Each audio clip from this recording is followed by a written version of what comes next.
What are conic systems? Alex. Are they like systems of equations using conic sections? Exactly. The same systems of equations you've always dealt with. So you guys learned systems in Algebra 1 to mean this very specific idea of like two linear functions together, and you call that a system. But really a system of equations is any equations that someone wants to put together and say these are all together in a system. Okay, so what is our solution to a system? What do we look for? No matter how crazy the equations are, what are we really looking for? Julia?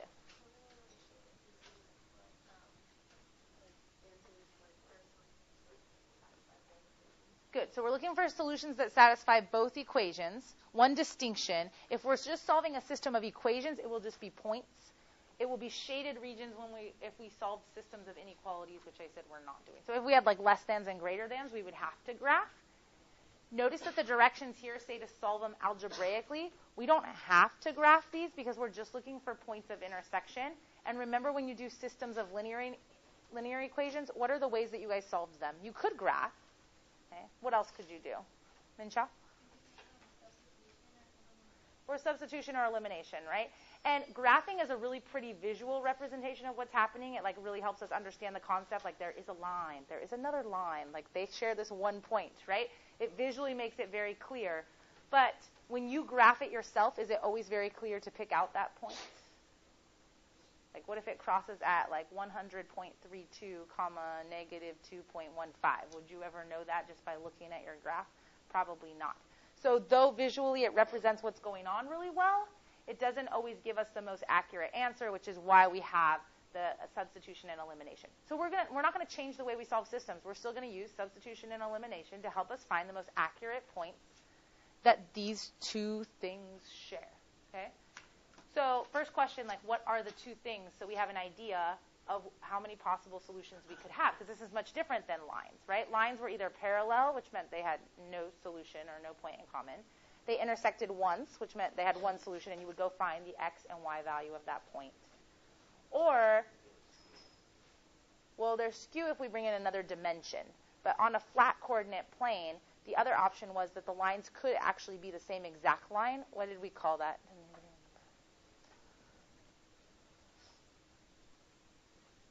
I told a joke about it. You guys don't remember? What does one line say to the other line when it starts to rain? Let's coincide. Okay. All right. So when they overlap, we call them coinciding. And how many solutions were there if the lines coincided? Infinitely many. Okay. You couldn't pick any point. It had to be on the lines, but there was an infinitely many points that you could pick along those lines. Okay. So when we look here, we want to have those same ideas in our head, but we're less familiar with what's going on here. So like in part A, when you look at that system, what objects are involved here? Huh? Okay, a parabola. So the y equals 2x squared is a parabola. Allison? A line. And a line. So what do you think are our possibilities? What's the least amount of solutions you could have? 0. Okay. Like the line doesn't hit the parabola at all. Okay. Could you have one solution? Can you have two solutions? Can you have three solutions? No, probably not unless we like bend our line. Okay, and that can't happen because it's a line. Cody? Yeah, we said it 0. Yeah. Yeah. That's okay. At least you're thinking about it, right? So we're either going to have none, one, or we're going to have two, given this pair of objects that we have here. So now we have to actually go find the possibilities if they exist. We're going to do it algebraically because graphing, we might not know exactly where that line hits that parabola if we try to sketch it. So ideas. How can we go about solving this system? Raven.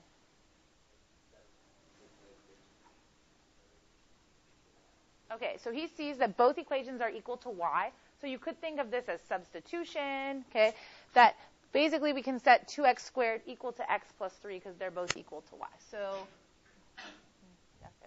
have to actually write. Okay, so we can set 2x squared, it's so fat, equal to x plus 3. Okay.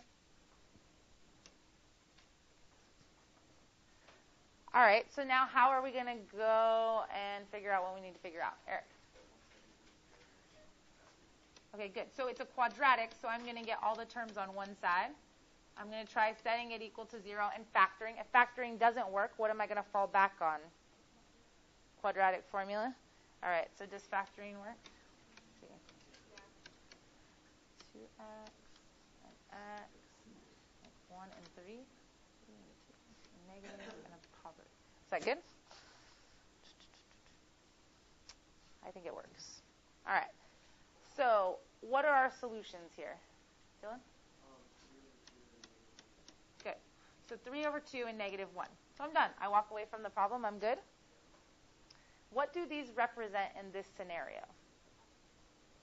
Possible solutions. What part of the solution? Yeah, Mincha? The x-coordinate. So how many solutions do we have? We said it was a parabola and a line. It's possible they don't cross at all. They may cross one time. They may cross twice. According to what we see up here, how many solutions do we now expect? Helen? 2. These are both x-coordinates, right? They're saying x can equal this or x could equal this. Okay? That means on our graph, okay, there's 2 points, one with the x-coordinate 3/2 and one with the x-coordinate -1, where these two objects intersect. How am I going to find the other coordinates? Plug it back in, and you can choose to plug into the quadratic or to the linear function. It's up to you. I like the linear function. Okay, I just have to add 3 to everything. That works for me. Okay, so when I plug in 3/2 to get the y, I'm just going to do 3/2 plus 3. 3/2 is like 1.5, right? So I'm looking at 4.5 total, so you can write it as 4.5. You could write it as 9/2 if you wanted. You could write it as 4.5, okay? As long as it means 4.5. All right? Then when I plug in -1, I'm getting 2, okay? And you can see that you would get those same things if you plugged them into the parabola also. So there are 2 solutions, okay? This parabola and this line intersect twice at those 2 locations. Make sense? So we're just kind of expanding what you know before, okay? Bonus section. Yay. Okay? Expand the knowledge. Don't have to necessarily learn a bunch of new stuff. Oh, that was not good. Yeah, I don't know. You guys can laugh at me. It's okay. All right. So why don't you guys work on the second one, okay? So we have part B, we have 4x squared plus y squared equals 100. 4x plus y squared equals 20. But before you guys start solving it algebraically, I just want to make sure everybody's in the right realm. Somebody raise your hand and tell me what objects these are. Hannah. Good. So the first one is an ellipse. Okay. What about the second one? Allison? Parabola. So an ellipse and a parabola. What do you guys think? What's like the minimum number of solutions? 0. Okay. So they could just like be in different areas and not touch each other. What do you think is the maximum number of solutions? 4. Okay. All right. So go for it. See if you guys can work through solving this system. Approaches. What did people do to solve this system? Julia? Elimination? Okay, so you eliminated the y squared, I'm guessing? Okay. So if we just multiply one of the equations by a negative,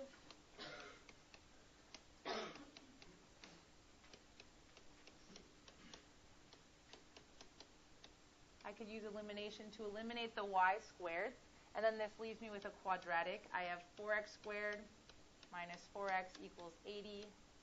That's 4x squared minus 4x minus 80 equals 0. Because I am solving and it is equal to 0, I'm going to go ahead and divide everything by 4, right, to make my numbers a lot simpler. So I'd get x squared minus x minus 20 equals 0. And so then this factors for us. X minus 5 times x plus 4, giving us x is equal to 5 and -4. This means I have how many solutions? 2. Is it possible that an ellipse and a parabola can intersect 2 times? Yeah. Okay. So it at least seems reasonable, right? So then my solutions are going to be 5 comma something and -4 comma something. And I'm going to get that something by going to plug stuff in. So then let's see what happens. So I plug in, let's say I plug to the second one. I don't know. It looks a little bit easier. Okay?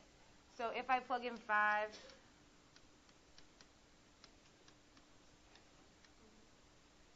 so this is 20 plus y squared equals 20. So y squared has to equal 0, so y is 0. Is that all right? Okay, here if I plug in negative 4,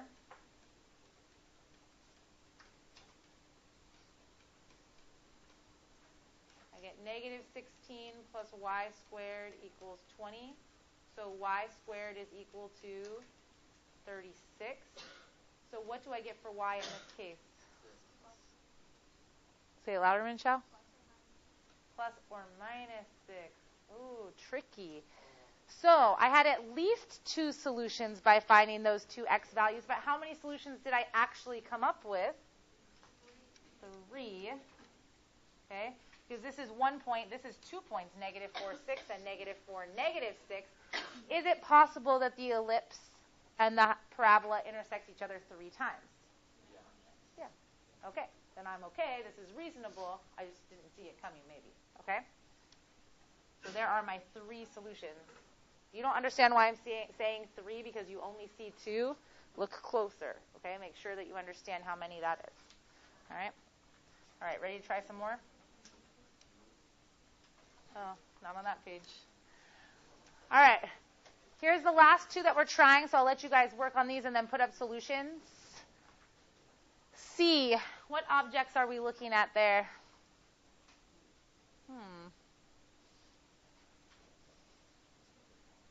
Parabola. Okay, so the first one's a parabola because one of the variables is squared. What about the second equation up there? Raven? Good, it's a line, okay? You could change it around to be y equals mx plus b, okay? All right, what about in part D?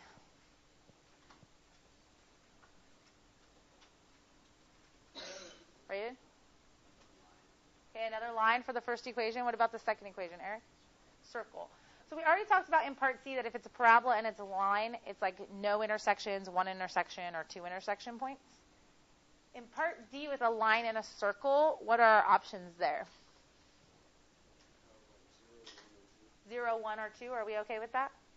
2 if it goes all the way through the circle, none if it's like in a different location of the circle, and 1 maybe if it just comes and touches it, which we call it being tangent to the circle. Okay? All right? Yeah, you could probably have 1 intersection point where the object just comes and touches it, especially because the object was a parabola too, so it can curve. But yeah, any line on any curve could be tangent to a point on the curve. All right, so you guys go ahead and work on these. These are the last things that have to fit in those books. All right, ideas on part C, how you guys approached it? Matt?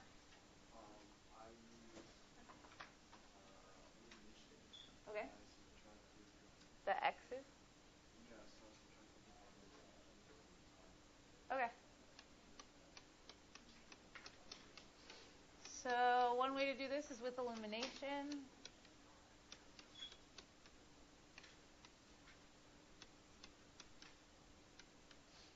I guess I could call that 3 instead of 4 minus 1. So the 4 and the minus 1 can be 3.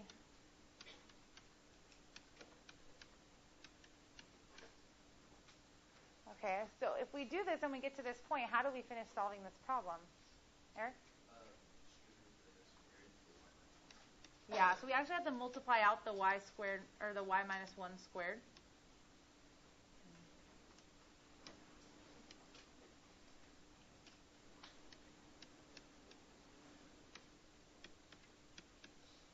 Because there's no way, even though that's all nicely packaged, we can't just take the square root of both sides because we have the y over here. Okay.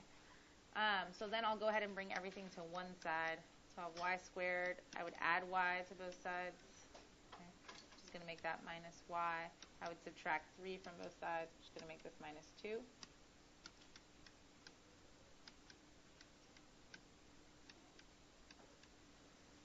So I get solutions, this time as y coordinates of 2 and negative 1. So as we learned last time, this tells me 2 solutions, or at least 2 solutions. But given that this is a parabola and a line, I do expect exactly 2 this time, because that was kind of my maximum amount, right? So I know now one of them has 2 as a y coordinate, one of them has negative 1 as a y coordinate, and I'll plug in that y to find x. So I'm going to plug it into this second equation right here, because it's nice and easy to plug in. So I would have x plus 2 plus 1 equals 0. So this would be negative 3. Okay. Is this okay so far? Yeah. And then if I plug in negative 1, x minus 1 plus 1 equals 0, that would just be 0. Okay. So I would get these 2 solutions. All right, what about part D? Raven?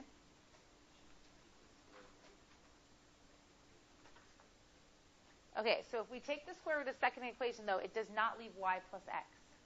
Did you know that? Yeah, we have to keep it all underneath the radical. But that's a very good point, okay? If we could take the square roots of each piece separately, like if it was equal to 0 and I could just separate them on each side and square root each side, that would be an awesome idea. Here, it still leaves me with y squared plus x squared just underneath a radical. We can plug 7 minus x in for y, so we could substitute. So this would be 7 minus x squared plus x squared equals 9. And then just like the last problem, we need to expand out that square in order to see how everything is connected. So we would get 49 minus 14x plus x squared equals 9. So 49 minus 14x plus 2x squared equals 9. And then I'm going to work to get everything on the same side. And I'm just going to write it in a nicer looking order. So on this side, I have a 2x squared, a minus 14x. And if I subtracted 9 from both sides, I would have a plus 40. Those are all divisible by 2. So again, to help myself out, I'm going to go ahead and divide everything by 2.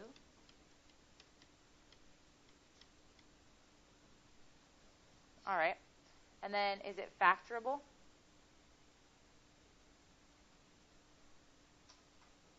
Are there 2 numbers that multiply to make 20 and add to negative 7? No. All right. So then I have to use the quadratic formula. All right, so do the quadratic formula. I'll give you. When we use the quadratic formula, we end up getting 7 plus or minus I rad 31 over 2. So what does this tell us? No solution. Is that possible in this scenario? Yeah, it is possible that this line does not cross this circle. Okay? So we have